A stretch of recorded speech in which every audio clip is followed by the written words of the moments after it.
Folks, I'm going to ask you for help in a matter that's really important to me and to a cause that is very dear to my heart. But before that, let's talk about asking itself on today's edition of The Opening Round. It's Monday, folks. That means it's time for The Opening Round, my audio message that comes to you every week, where we discuss how you can help live the life that you want and, more importantly, deserve. Asking. Do you have trouble asking for things? I know I do. Growing up with what some people would call a disability, I hated asking for help. I had what you would call the superhero complex, and that meant I would not ask for help even in cases where it was completely logical and acceptable for me to do so. I generally don't like asking. As I went after my goals and dreams, though, I found it was essential to ask for help along the way. Asking the right questions at the right time to the right people has helped me gain an edge in achieving what I want to do with my life, and more importantly, has just enriched my knowledge and my well-being just by having simple conversations or pushing myself beyond my limits. I'm going to tell you a story now that illustrates how powerful asking can be when we just get over our fears and say, hey, I've got nothing to lose by doing so. In fall of 2013, that was a few months ago, there was a huge flood in Calgary, Alberta, Canada.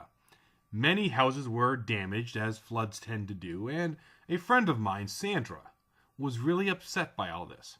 Sandra's house, which was brand new and immaculate, wasn't damaged by the flood at all. But the house of a friend, just a few streets down from her, told her another story.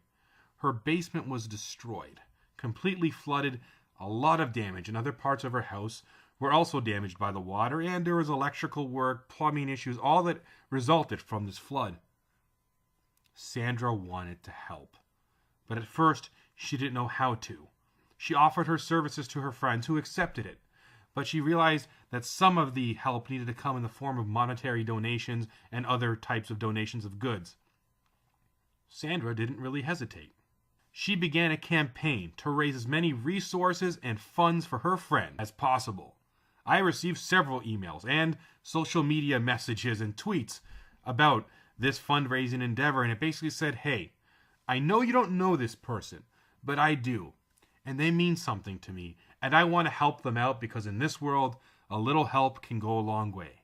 So if you can donate any of these items, and she had a list, or you can donate money, give me the money and I will give her the check. You have to trust me, and of course, if you know Sandra, you totally did.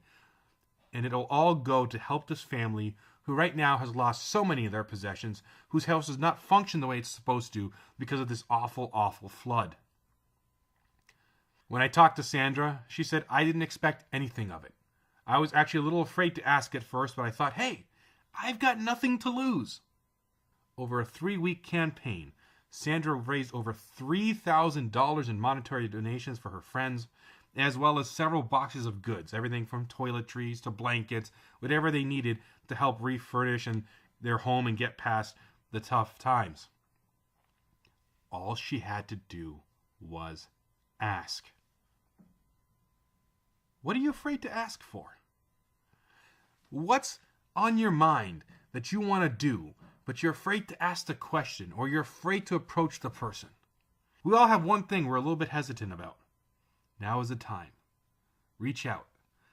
Ask. That's your homework this week. One question. Ask someone a question you're afraid to ask, or ask them something that you've been meaning to get to.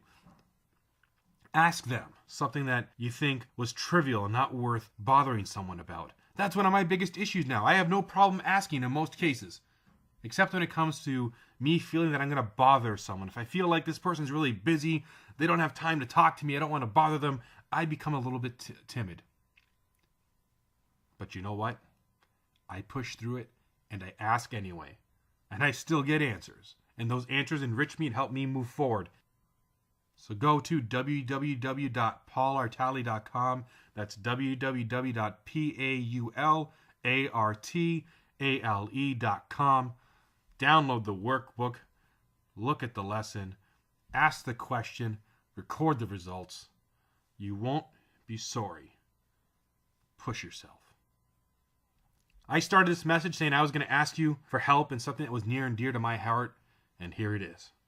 I told you as a child I was afraid to ask for help. And I was. And I went through so many ventures in my life, overcoming my challenges, my physical challenges, on my own because I thought I had to do it alone. Well, the truth is, to be successful, you don't have to do it alone. Actually, you need a team of superheroes behind you to help propel you to the next level. Nubability Athletics is a charity I care about deeply, and I am getting more and more involved with. Every July, they hold a sports camp for athletes with limb differences.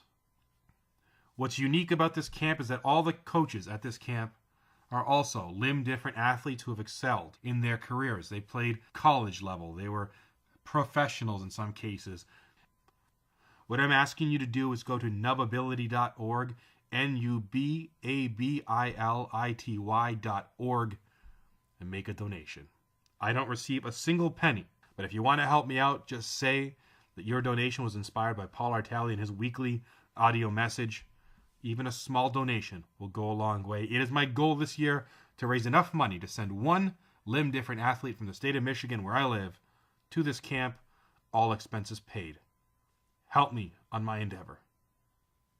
I normally don't like to ask people for money and donations, but I'm pushing my comfort zone this week because I believe in the cause so much that my comfort is not as important as giving the opportunity for someone to learn from people who have had similar experiences to them and can be lifelong mentors.